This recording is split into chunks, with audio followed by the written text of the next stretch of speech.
Week 10 Torah Portion Bible Reading from the ESV. Miketz, at the end. Genesis chapter 41 verse 1 to chapter 44 verse 17. 1 Kings chapter 3 verse 15 to chapter 4 verse 1. Acts chapter 7 verse 9 to 16. And Romans chapter 10 verse 1 to 10. Genesis chapter 41. After 2 whole years, Pharaoh dreamed that he was standing by the Nile. And behold, there came up out of the Nile 7 cows, attractive and plump, and they fed in the reed grass. And behold, 7 other cows, ugly and thin, came up out of the Nile after them, and stood by the other cows on the bank of the Nile. And the ugly thin cows ate up the 7 attractive plump cows. And Pharaoh awoke. And he fell asleep and dreamed a second time. And behold, 7 years of grain, plump and good, were growing on one stalk. And behold, after them sprouted 7 ears, thin and blighted by the east wind. And the thin ears swallowed up the 7 plump full ears. And Pharaoh awoke, and behold, it was a dream. So in the morning his spirit was troubled, and he sent and called for all the magicians of Egypt and all its wise men. Pharaoh told them his dreams, but there was none who could interpret them to Pharaoh. Then the chief cupbearer said to Pharaoh, I remember my offenses today. When Pharaoh was angry with his servants and put me and the chief baker in custody in the house of the captain of the guard, we dreamed on the same night, he and I, each having a dream with its own interpretation. A young Hebrew was there with us, a servant of the captain of the guard.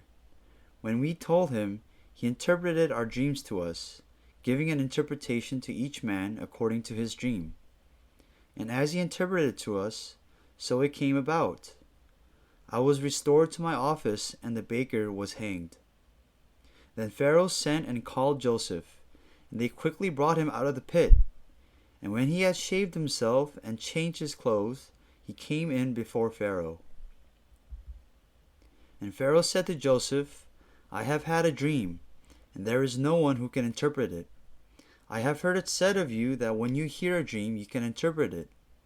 Joseph answered Pharaoh, It is not in me. God will give Pharaoh a favorable answer. Then Pharaoh said to Joseph, Behold, in my dream I was standing on the banks of the Nile. 7 cows, plump and attractive, came up out of the Nile and fed in the reed grass. 7 other cows came up after them, poor and very ugly and thin, such as I had never seen in all the land of Egypt. And the thin, ugly cows ate up the first 7 plump cows. But when they had eaten them, no one would have known that they had eaten them, for they were still as ugly as at the beginning. Then I awoke. I also saw in my dream 7 ears growing on one stalk, full and good. 7 ears, withered, thin, and blighted by the east wind, sprouted after them. And the thin ears swallowed up the 7 good ears. And I told it to the magicians, but there was no one who could explain it to me. Then Joseph said to Pharaoh, The dreams of Pharaoh are one. God has revealed to Pharaoh what he is about to do. The 7 good cows are 7 years, and the 7 good ears are 7 years. The dreams are one. The 7 lean and ugly cows that came up after them are 7 years, and the 7 empty ears blighted by the east wind are also 7 years of famine. It is as I told Pharaoh. God has shown to Pharaoh what he is about to do.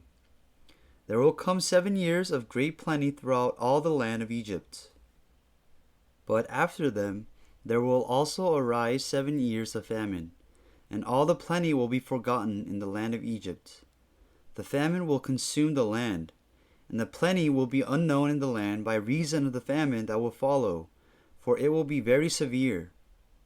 And the doubling of Pharaoh's dream means that the thing is fixed by God, and God will shortly bring it about. Now therefore let Pharaoh select a discerning and wise man, and set him over the land of Egypt. Let Pharaoh proceed to appoint overseers over the land, and take 1/5 of the produce of the land of Egypt during the 7 plentiful years.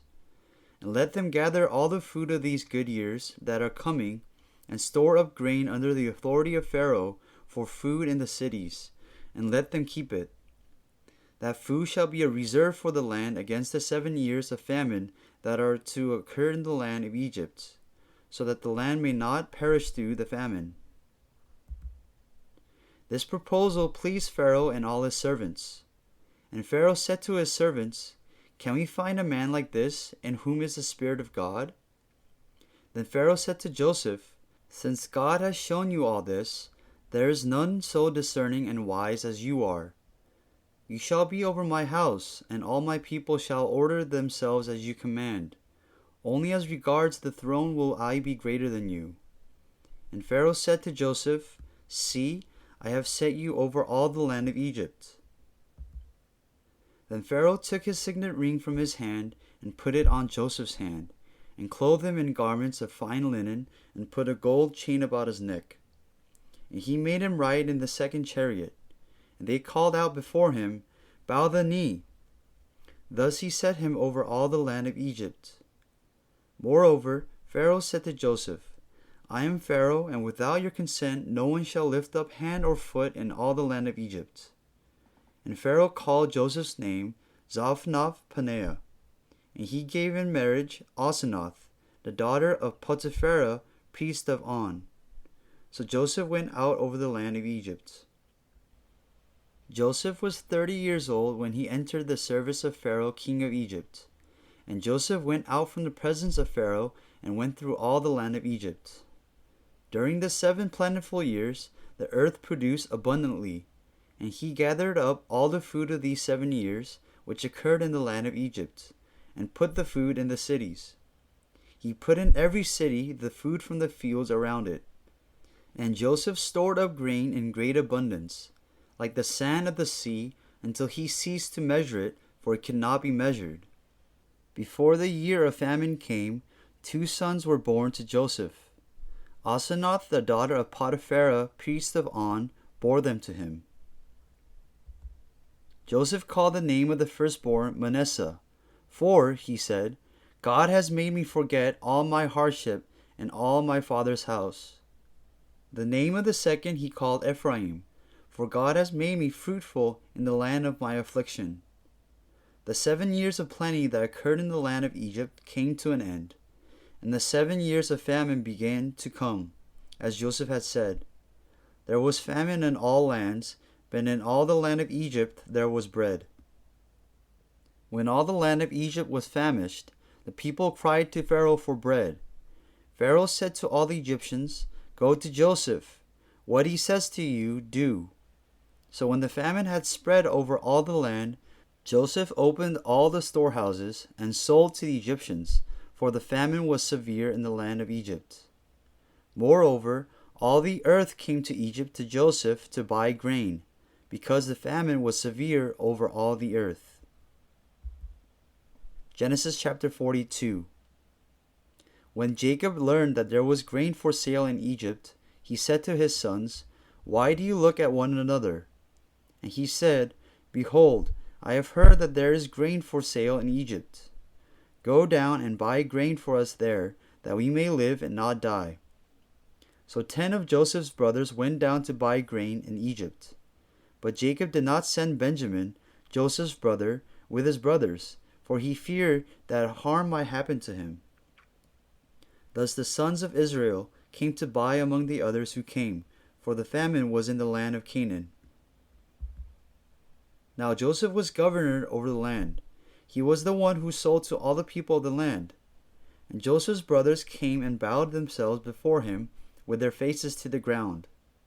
Joseph saw his brothers and recognized them, but he treated them like strangers and spoke roughly to them. "Where do you come from?" he said. They said, "From the land of Canaan, to buy food."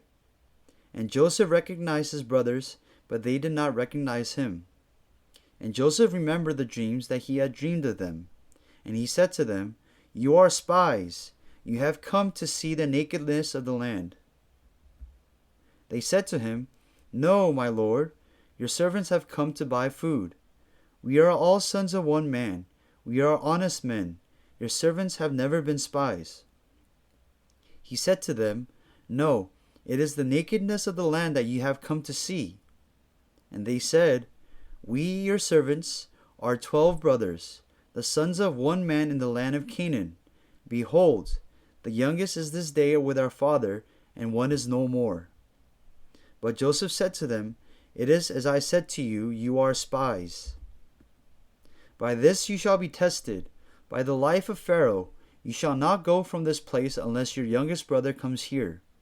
Send one of you, and let him bring your brother while you remain confined, that your words may be tested, whether there is truth in you. Or else, by the life of Pharaoh, surely you are spies. And he put them all together in custody for 3 days. On the 3rd day, Joseph said to them, Do this and you will live, for I fear God. If you are honest men, let one of your brothers remain confined where you are in custody, and let the rest go and carry grain for the famine of your households. And bring your youngest brother to me, so your words will be verified, and you shall not die. And they did so. Then they said to one another, In truth, we are guilty concerning our brother, in that we saw the distress of his soul when he begged us, and we did not listen. That is why this distress has come upon us. And Reuben answered them, Did I not tell you not to sin against the boy? But you did not listen. So now there comes a reckoning for his blood. They did not know that Joseph understood them, for there was an interpreter between them. Then he turned away from them and wept. And he returned to them and spoke to them. And he took Simeon from them and bound him before their eyes. And Joseph gave orders to fill their bags with grain, and to replace every man's money in his sack, and to give them provisions for the journey. This was done for them. Then they loaded their donkeys with their grain and departed. And as one of them opened his sack to give his donkey fodder at the lodging place, he saw his money in the mouth of his sack. He said to his brothers, My money has been put back. Here it is in the mouth of my sack. At this, their hearts failed them, and they turned trembling to one another, saying, What is this that God has done to us? When they came to Jacob their father in the land of Canaan, they told him all that had happened to them, saying, The man, the Lord of the land, spoke roughly to us and took us to be spies of the land. But we said to him, We are honest men. We have never been spies. We are 12 brothers, sons of our father. One is no more, and the youngest is this day with our father in the land of Canaan. Then the man, the Lord of the land, said to us, By this I shall know that you are honest men. Leave one of your brothers with me, and take grain for the famine of your households, and go your way. Bring your youngest brother to me. Then I shall know that you are not spies, but honest men. And I will deliver your brother to you, and ye shall trade in the land. As they emptied their sacks, behold, every man's bundle of money was in his sack. And when they and their father saw their bundles of money, they were afraid. And Jacob their father said to them, You have bereaved me of my children. Joseph is no more, and Simeon is no more, and now you would take Benjamin? All this has come against me. Then Reuben said to his father, Kill my 2 sons if I do not bring him back to you. Put him in my hands, and I will bring him back to you. But he said, My son shall not go down with you, for his brother is dead, and he is the only one left. If harm should happen to him on the journey that you are to make, you will bring down my gray hairs with sorrow to Sheol. Genesis chapter 43. Now the famine was severe in the land. And when they had eaten the grain that they had brought from Egypt, their father said to them, Go again, buy us a little food. But Judah said to him, The man solemnly warned us, saying, You shall not see my face unless your brother is with you. If you will send our brother with us, we will go down and buy your food. But if you will not send him, we will not go down. For the man said to us, You shall not see my face unless your brother is with you. Israel said, Why did you treat me so badly as to tell the man that you had another brother? They replied, The man questioned us carefully about ourselves and our kindred, saying, Is your father still alive? Do you have another brother? What we told him was an answer to these questions. Could we in any way know that he would say, Bring your brother down? And Judah said to Israel his father, Send the boy with me, and we will arise and go, that we may live and not die, both we and you, and also our little ones. I will be a pledge of his safety. From my hand you shall require him. If I do not bring him back to you and set him before you, then let me bear the blame forever. If we had not delayed, we would now have returned twice. Then their father Israel said to them, If it must be so, then do this. Take some of the choice fruits of the land in your bags, and carry your present down to the man, a little balm and a little honey, gum, myrrh, pistachio nuts, and almonds. Take double the money with you. Carry back with you the money that was returned in the mouth of your sacks. Perhaps it was an oversight. Take also your brother, and arise, go again to the man. May God Almighty grant you mercy before the man, and may he send back your other brother and Benjamin. And as for me, if I am bereaved of my children, I am bereaved. So the men took this present, and they took double the money with them and Benjamin. They arose and went down to Egypt, and stood before Joseph. When Joseph saw Benjamin with them, he said to the steward of his house, Bring the men into the house, and slaughter an animal, and make ready, for the men are to dine with me at noon. The man did as Joseph told him, and brought the men to Joseph's house. And the men were afraid because they were brought to Joseph's house, and they said, It is because of the money which was replaced in our sacks the first time that we are brought in, so that he may assault us and fall upon us to make us servants and seize our donkeys. So they went up to the steward of Joseph's house, and spoke with him at the door of the house, and said, O my lord, we came down the first time to buy food. And when we came to the lodging place, we opened our sacks, and there was each man's money in the mouth of his sack, our money in full weight. So we have brought it again with us. And we have brought other money down with us to buy food. We do not know who put our money in our sacks. He replied, Peace to you. Do not be afraid. Your God and the God of your father has put treasure in your sacks for you. I received your money. Then he brought Simeon out to them. And when the man had brought the men into Joseph's house, and given them water, and they had washed their feet, and when he had given their donkeys fodder, they prepared the present for Joseph's coming at noon, for they heard that they should eat bread there.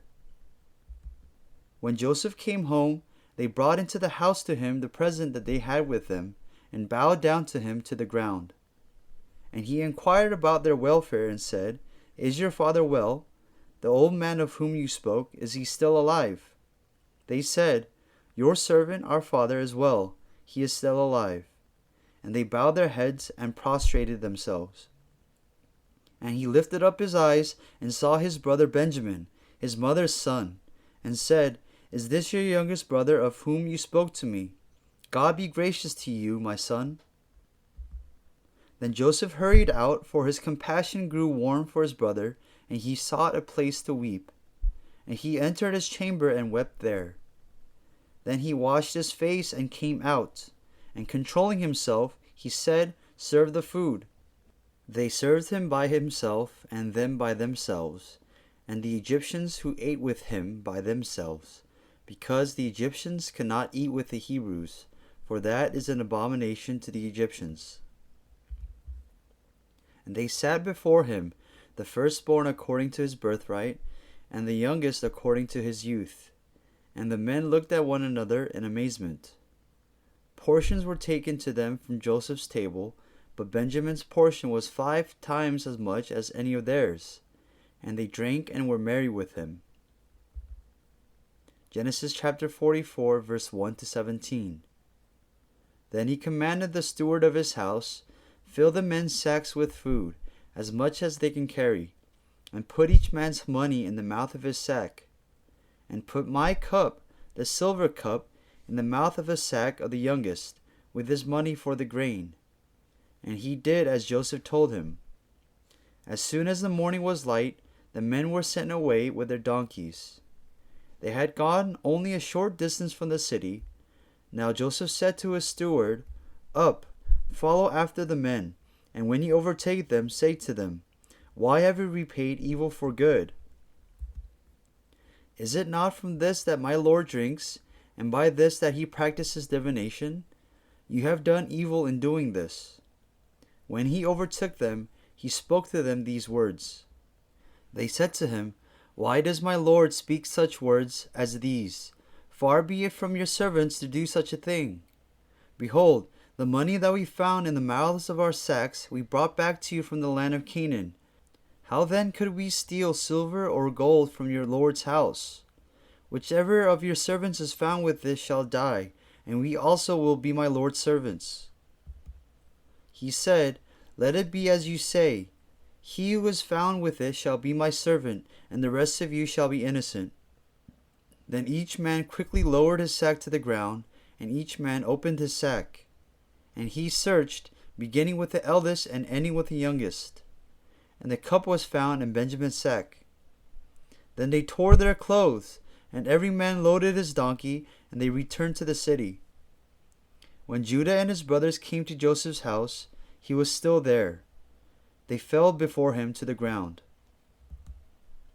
Joseph said to them, "What deed is this that you have done? Do you not know that a man like me can indeed practice divination?" And Judah said, "What shall we say to my Lord? What shall we speak? Or how can we clear ourselves? God has found out the guilt of your servants. Behold, we are my Lord's servants, both we and he also in whose hand the cup has been found." But he said, "Far be it from me that I should do so.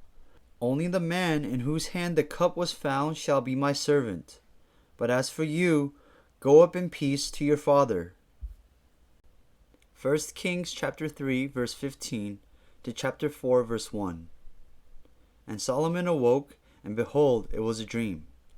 Then he came to Jerusalem, and stood before the ark of the covenant of the Lord, and offered up burnt offerings and peace offerings, and made a feast for all his servants. Then 2 prostitutes came to the king and stood before him. The one woman said, "Oh, my lord, this woman and I live in the same house, and I gave birth to a child while she was in the house. Then on the 3rd day after I gave birth, this woman also gave birth, and we were alone. There was no one else with us in the house, only we 2 were in the house. And this woman's son died in the night, because she lay on him. And she arose at midnight, and took my son from beside me, while your servant slept, and laid him at her breast, and laid her dead son at my breast. When I arose in the morning to nurse my child, behold, he was dead. But when I looked at him closely in the morning, behold, he was not the child that I had borne." But the other woman said, "No, the living child is mine, and the dead child is yours." The first said, "No, the dead child is yours, and the living child is mine." Thus they spoke before the king. Then the king said, "The one says, 'This is my son that is alive, and your son is dead.' And the other says, 'No, but your son is dead, and my son is a living one.'" Then the king said, "Bring me a sword." So a sword was brought before the king. And the king said, "Divide the living child in 2, and give half to the one and half to the other."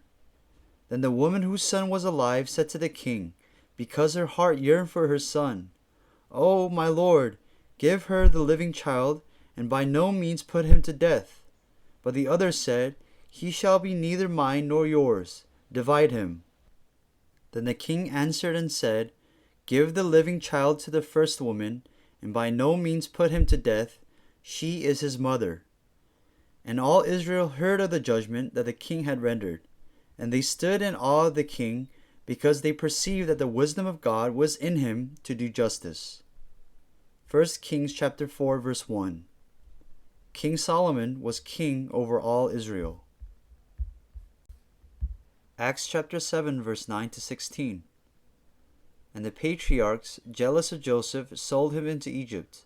But God was with him and rescued him out of all his afflictions, and gave him favor and wisdom before Pharaoh, king of Egypt, who made him ruler over Egypt and over all his household.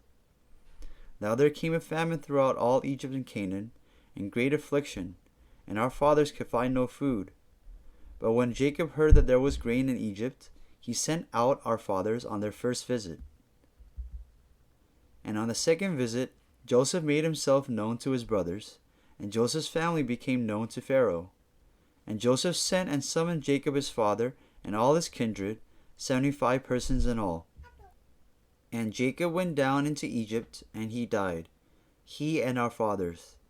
And they were carried back to Shechem, and laid in the tomb that Abraham had bought for a sum of silver from the sons of Hamor in Shechem. Romans chapter 10 verse 1 to 10. Brothers, my heart's desire and prayer to God for them is that they may be saved. For I bear them witness that they have a zeal for God, but not according to knowledge. For, being ignorant of the righteousness of God, and seeking to establish their own, they did not submit to God's righteousness. For Christ is the end of the law for righteousness to everyone who believes. For Moses writes about the righteousness that is based on the law, that the person who does the commandments shall live by them.